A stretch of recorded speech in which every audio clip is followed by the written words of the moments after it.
என் உயிரை விட உம் உறவுதான் மேலானது. ஆதலால் என் உதடுகள் துதிக்கும். 63:3. உம் இரக்கம் உம் தயவு மேலானது உயிரை விட.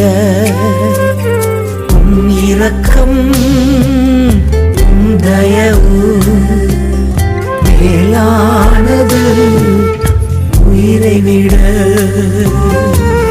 ஜீவனுள்ள நாட்களெல்லாம் உம்மையே நான் துதிப்பேன். ஜீவனுள்ள நாட்களெல்லாம் உம்மையே நான் துதிப்பேன். உமது நாமம் சொல்லி கைகளை உயர்த்துகிறேன். உமது நாமம் சொல்லி கைகளை உயர்த்துகிறேன். ஏசையா